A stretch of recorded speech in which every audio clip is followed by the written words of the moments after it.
Bonsoir. Donc, je vais lire des deux recueils, quelques poèmes de Prête-moi une fenêtre et quelques poèmes de Les hirondelles se sont envolées avant nous.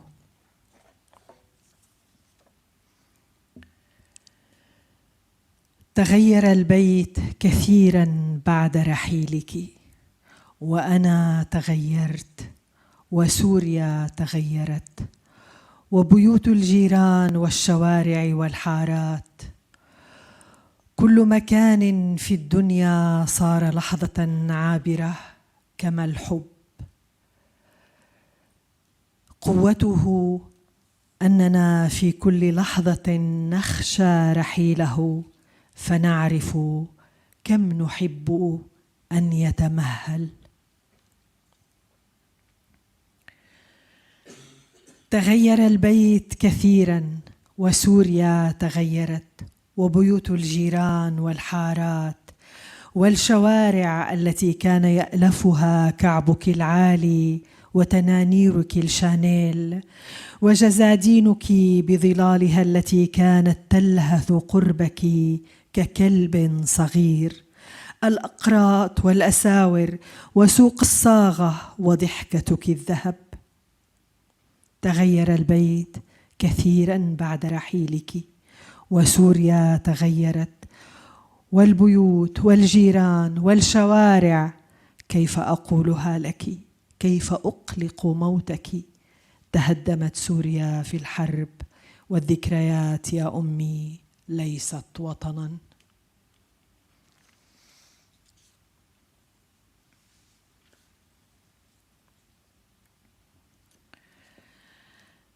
La maison a beaucoup changé après ton départ. J'ai changé. La Syrie a changé. Les maisons des voisins, les rues, les quartiers, chaque coin dans le monde est désormais fugace. Tout comme l'amour dont la force réside dans notre crainte permanente de le voir disparaître. Alors, comme nous aimerions le voir s'attarder. La maison a beaucoup changé, la Syrie aussi, les maisons des voisins, les quartiers, le souk des joailliers, les rues si familières à tes talons hauts, à tes jupes Chanel, à tes sacs, dont l'ombre haletait près de toi, tel un chiot, à tes boucles d'oreilles, à tes bracelets, à ton rire d'or. La maison a beaucoup changé après ton départ. La Syrie a changé. Les maisons, les voisins, les rues, comment te le dire, sont perturbées ta mort. La Syrie a été dévastée pendant la guerre et le souvenir mère ne sont pas une patrie.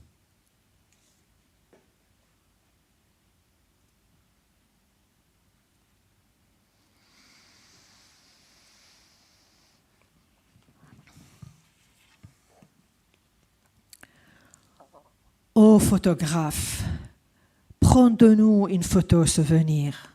Ô photographe, prends une photo de la photo souvenir et photographie la photo de la photo souvenir pour que nous l'accrochions au mur du cœur, au mur de l'exil, au mur de la tombe, au mur de l'oppression, au mur de la vie, au mur de ce mur. Ô photographe, photographie, photographie, photographie, ne t'arrête pas. Au commencement était le souvenir. Ce poème, je l'ai écrit 8 ans après. Le Assad est dans un des discours de télévision. Il a dit « Moi, ça ne me dérange pas les manifestations, mais j'opprime les manifestations parce que ces gens qui prennent leur mobile et qui tournent, c'est ça qui me dérange. » Alors, il faut vraiment les psychiatres du monde pour analyser ça.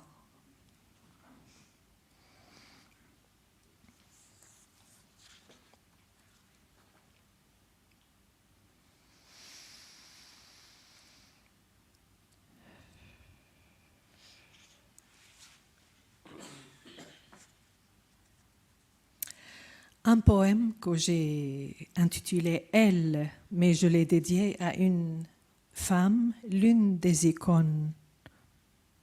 Elle peut être dédiée à toute femme qui a porté sa vie et son cœur pour la question de la liberté et défendre la liberté, quoi. Chez nous, il y a une femme qui s'appelle Rezan Zeitouni. Je ne sais pas si vous avez entendu parler d'elle. Et c'était l'une des icônes de notre soulèvement pour la libération de la Syrie et pour la justice et pour notre dignité. C'était une écrivaine et une avocate. Elle a créé le Centre de documentation des violations des droits de l'homme. Elle était une femme très, très courageuse et très, très douce. Elle a été pourchassée par le régime et tel est le sort de la Syrie. Elle est tombée dans le piège des islamites. En fait, les deux, ils faisaient vraiment barrage pour le mouvement démocratique, laïque, pacifique syrien. Et les deux, ils font le même rôle.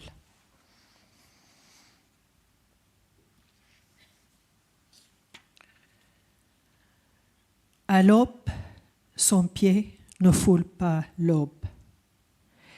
Elle n'ouvre pas ses fenêtres sur celles des voisines. Elle ne prépare pas son café sur un feu doux. Elle n'apparaît à nul instant en chemise de nuit transparente derrière les rideaux transparents. Elle n'époussette pas le balcon. Elle n'aère pas ses couvertures sur les cordes à linge. Elle ne regarde pas les fenêtres des voisines s'ouvrir et se fermer sur la vie de la famille. Elle n'allume ni la radio ni la télé pour écouter l'horoscope, les nouvelles et le bulletin météo. Elle ne secoue pas dans le salon la plante de basilic. Elle ne se réveille pas pour couvrir les enfants. Elle ne se retourne pas dans son lit. Elle ne touche pas son dos nu, large et chaud. Ses doigts ne soupirent pas de plaisir. Elle n'ouvre pas son armoire qui sommeille dans le secret des robes, ni les miroirs qui se dénudent dans la soie des miroirs. Elle ne monte pas les escaliers 4 à 4 comme quelqu'un que le bonheur attend derrière la porte, mais chaque jour, elle m'ôte la respiration comme on lui prend la sienne. Elle me sort de mon sommeil. Elle me traîne comme les geôliers la traînent dans l'obscurité. Elle foule mon poème. Elle foule les lettres. Elle s'allonge sur les lignes. Se repose, sommeille. Elle respire. Alors je respire. Je me déplace sur la pointe des pieds et j'efface sur les virgules, sur les points, sur les lettres, sur les verbes, sur les adjectifs, le son et la poésie s'effacent.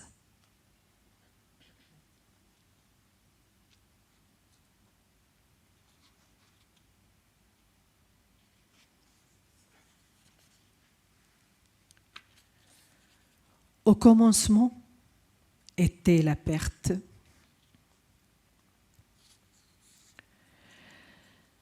Chaque matin, je me réveille là-bas et je me réveille ici. Le temps laisse la porte entr'ouverte au temps et le souvenir se faufile dans cet entrebâillement. Il essuie la poussière de son doigt, efface le cumul des distances entre nous et soigne la conjonctivite des miroirs. Chaque matin, les voix se mélangent, le tintement de la porte, le tintement du cœur et le tintement du regard. Déferlent les prisons, déferlent les invocations, déferlent la vie, déferlent les destins. Chez nous, tout est exagéré. Au moment extrême, entre supplication et mort, passe le météore de la coïncidence. Au commencement était la perte. Entre mort et mort, nous vivons du souffle des poumons. Cette provision d'oxygène accumulée pendant toute une vie, nous la dépensons en un instant. Familiers, nous, sont les adieux, comme s'ils étaient nôtres, nos provisions, comme s'ils faisaient partie de nous, comme s'ils étaient notre avenir, la maison, la rue, l'école et la voix des mères sur les balcons, rythmant les moments familiaux. Les adieux embellissent notre affliction. Nous leur offrons toute l'hospitalité de notre poitrine et leur ouvrons les coffres de l'extase. L'eau se mêle à l'eau et l'aveuglement à l'aveuglement. Le tueur ne voit pas et le tué n'est pas vu. Avant le sens, avant le soupir de Dieu, avant la langue, avant la parole, avant la lèvre, d'une main tel Hercule le puissant, la perte me soulève par-dessus cette muraille, m'exile et m'aveugle, et dans l'entrebâillement du temps, elle me plante parmi les peupliers, les quinquinas, les saules, les jujubiers et les roses, la perte.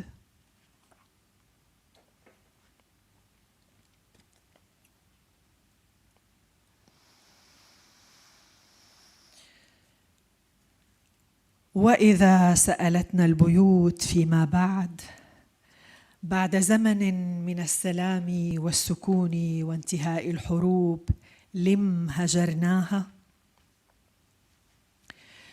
حين ستتعثر حفيدتنا في دربها إلى القمر بحجر يعرف أهلها وحكاياتها وأجدادها واللغة الأم والأبجدية الأولى، يريها وشم العشاق على تاريخه ويريها على قدميه الحافيتين حناء الدم، يقول لها اجلسي هنا كانت العتبة، يقول لها كنت حجراً في الدار وهناك بعد نسمتين ستجدين الهواء فرحاً، تلك كانت أحجار نافذة.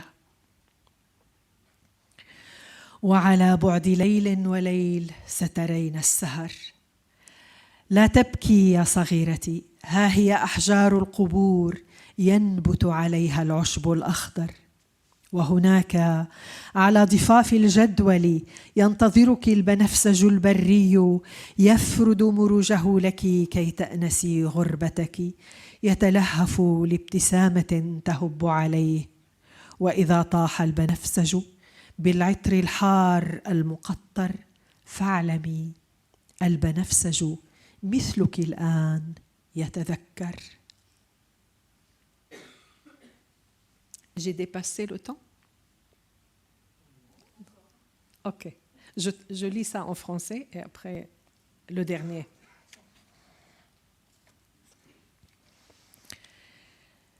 Et si les maisons nous demandaient plus tard, après un temps de paix et de silence, à la fin des guerres, pourquoi nous les avons désertées? Lorsque notre petite fille trébuche en cheminant vers la lune sur un caillou qui la connaît, et connaît ses parents, ses contes et ses aïeux, sa langue maternelle est le premier alphabet, qui lui montre le tatouage des amants sur son histoire, qui lui montre le henné du sang sur ses pieds nus, et lui disent « Assis-toi là où fut le seuil », et lui disent « Je fus une pierre dans la maison, et là-bas, à 2 brises d'ici, tu sentiras dans l'air la joie, celles-ci furent les pierres de la fenêtre. Et en l'espace de 2 nuits, tu verras les veillées, Ne pleure pas, ma petite. Voilà les pierres tombales recouvertes d'herbe. Et là-bas, aux rives du ruisseau, la violette sauvage, avide d'un sourire, t'attend. Elle t'ouvre ses brairies pour t'accoutumer à l'exil. Et si elle exhale un onctueux parfum, sache que, comme toi maintenant, la violette se souvient. Et le dernier.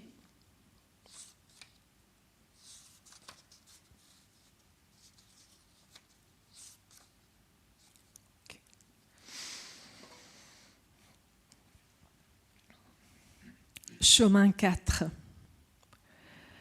Nous étions sur le chemin. Les hirondelles se sont envolées avant nous, puis la maison et le quartier tout entier. Seules les montagnes sont restées à questionner les rivières, les sources et le brouillard. Les cordes à linge se balancent, elles font sécher les vêtements trempés d'absence. À la vitesse d'une balle, les hirondelles ont pris la fuite pour se jeter derrière les montagnes, à Alep, à Beyrouth, à Alexandrie, à Bagdad et à Haïfa. Les femmes sumériennes, canaaniennes, babyloniennes, assyriennes et aramiennes les ont accueillies avec les encens et la basmala. Réveille-toi du vert profond, Olivier. La terre a été désertée par ses fils. Réveille-toi, ô cœur du miracle. Tu n'entendras plus le moindre souffle. Réveille-toi, cimetière. Adoucis-toi, exil. Les hirondelles ont migré, carnage après carnage. L'aube n'abandonne pas la terre, ni l'absence n'abandonne le moment du crépuscule. Merci.